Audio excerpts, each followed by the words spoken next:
I grew up in the far south of Ireland, in the People's Republic of Cork. My family lived on the Lee Road. As a child, whenever I was asked where I lived, I would hesitate. I would hesitate because in Cork, our address was infamous.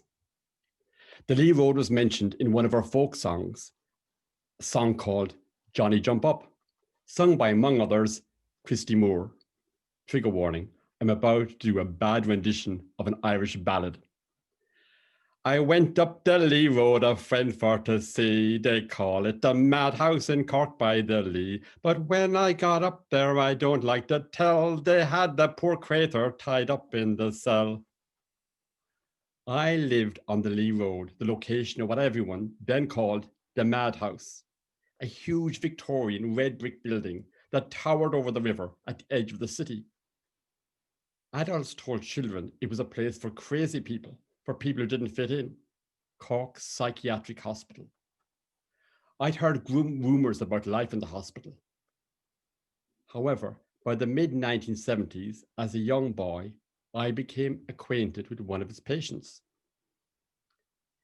His name was Dan, or at least that is the name my mother said he told her.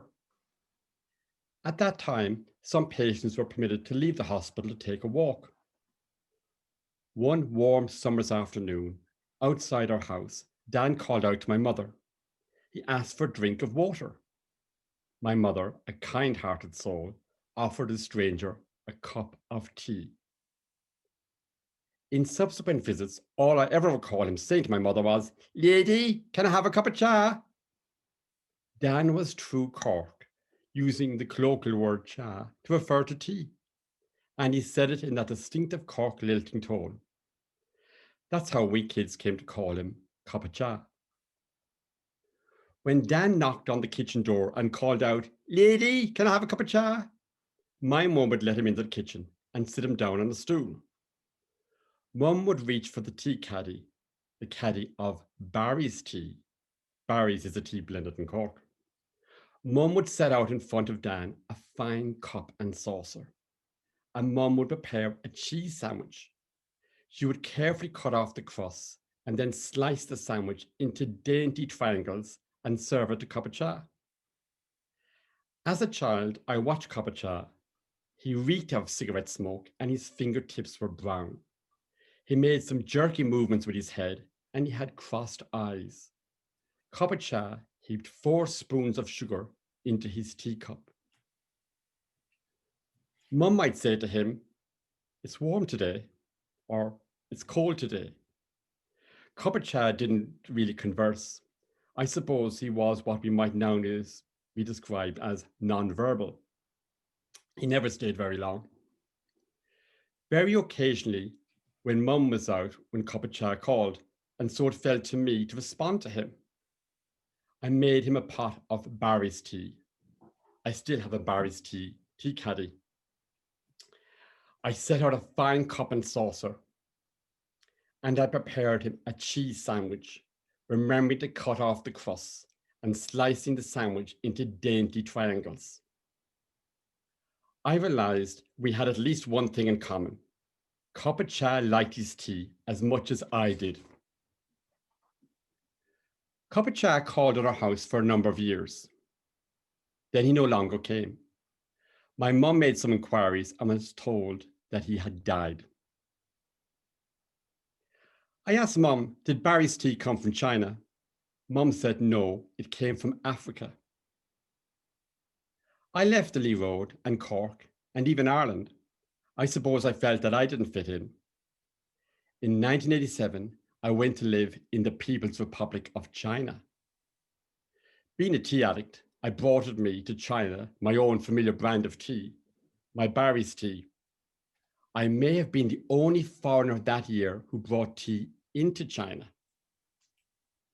A few weeks into my residency in Beijing, and I realized that my tea caddy was empty. I was out of Barry's tea. I realized that I would have to learn quickly the Chinese language to be able to locate and purchase in a shop in Beijing a Barry's-like tea. The Chinese language is a tonal language with 4 different tones. Take a Chinese sound, for example, the syllable ma. When you change the tone in which you say the ma sound, you change the meaning. Depending on the tone of your voice, ma in a high-pitched tone, ma can mean mother, and ma changed to a dipping tone, ma can mean horse. We all need to be able to distinguish our mothers from a horse. My Chinese teacher, Teacher Chen, tried to teach me the 4 tones. I struggled with the second tone, a sort of rising singing tone. I told you I can't sing.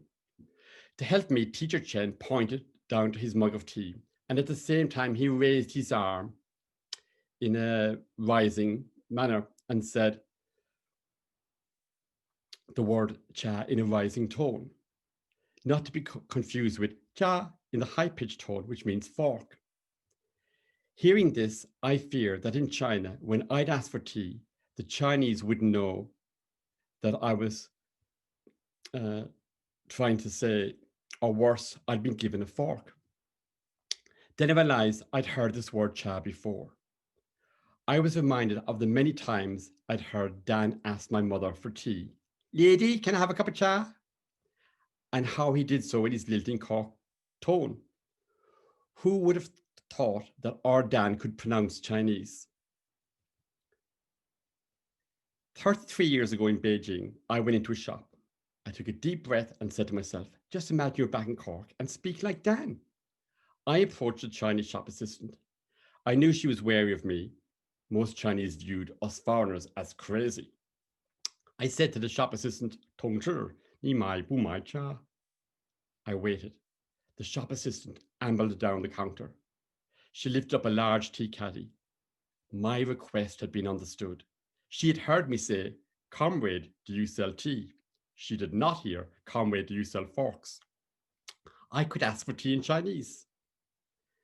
Thank you, Dan, for helping me to master Chinese and to succeed in getting my own cup of cha.